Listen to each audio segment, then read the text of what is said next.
First,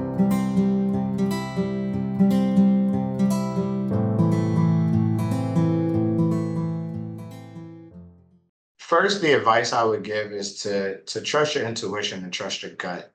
Um, we're put in a position today, or a lot of youth is put in a position today where they have instant access to instant information to just about anything that they want. But a lot of that information, while can be useful and fed to them, it can also be consuming just overconsumption.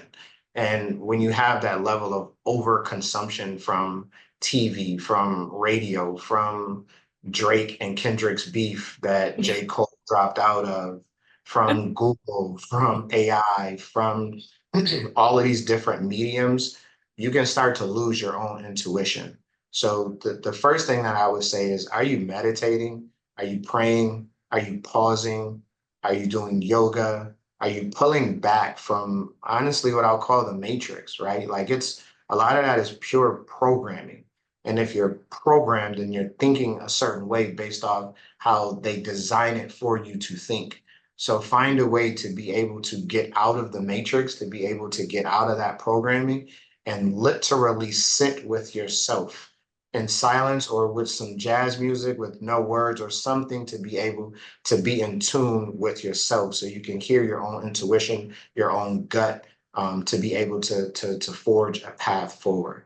But also moving on from that, from a financial education perspective, what I tell, especially young adults, maybe eighth grade up, especially when you get to the 18, 19, money is kinetic. Money has to move. In order for you to make money on your money, if it's sitting in a checking account that is earning 0.003% interest and the inflation rate is 3.51, you hustling backwards. You're losing money every single hour, every single day that your money is sitting in that savings account. So banks want to offer you a toaster, a flat screen TV, Amazon gift card to open up a savings account. Why? Because they're making more on your money than you're actually making on your money. So what's the solution? What should I do, Shomari? That's a good question. I added that in, right? I added that in, Mike. So um, go and get a money market account that's a high yield account that earns 3, 4, 5, 6%. Start investing in the stock market and learn the stock market. Invest in ETFs, mutual funds. Find a way to put your money. I'm not a fan of CDs, but at least it's because you don't have access to your money for a certain amount of time. But at least a CD is better than a 0.3% interest rate on a savings account. So as we move from equality to equity to liberation, sit with yourself and understand yourself and what you want to do and where you want to go in your life, young adults. And then a function of that being financially, more than financially literate to financial education is making sure that your money is working for you. Individuals will say that they are rich and they have lots of money, but then they are in a million different places all at once and they're always tired. That's because they don't control their time. So they might be rich with income, they might be rich with revenue, they might be rich in their bank account, but if they're not controlling their time, it almost doesn't even matter, right? Me personally, I want to be wealthy and I want to be wealthy with my health. I want to be wealthy with my time and I want to be wealthy with my income.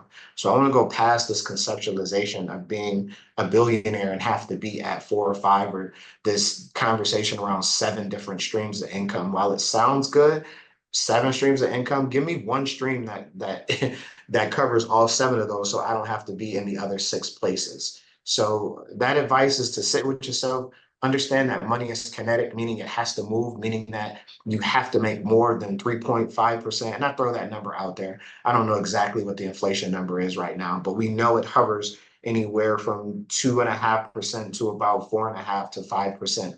So if your money is sitting somewhere and not earning more than that, then again, you're hustling backwards. So that money has to be kinetic. That's what I would go back and talk to the young people about and understanding fundamentally. Money is not the root of all evil. Like evil people are going to be evil regardless, no matter how much money they are. Your character is your character. So all of these conversations around eat the rich, get rid of the rich, I think they're absolutely ridiculous. And I also find them funny that this language is coming out from predominantly kind of like middle age to older age white men in politics who are already millionaires telling telling the culture, a lot of Black people who are now coming up in a time where our wealth has been one that has never been before. Now all of a sudden it's bad to be rich. Why? Because Black people are getting rich now? No. What you do is you get as rich as humanly possible and you stay and maintain a good person and then you give back. I'm not saying capitalism is where we should be, but it is what it is right now. So in this world of capitalism, do what you can to earn as much money as humanly possible, and then institute your own socialism. We believe in open an account, fund an account, invest in that account, make money, and then donate. Give back to your community. And when giving back to your community, don't just go buy or purchase a playground when they want a library. So make sure you have a heart, get as extremely as rich as possible, and then give back. Give back to that alternative school because you went to an alternative school. Give back to the homeless shelter because you were homeless at one point. Give back to the foster care system because you were in a foster care home. That's what I would say to the youth today.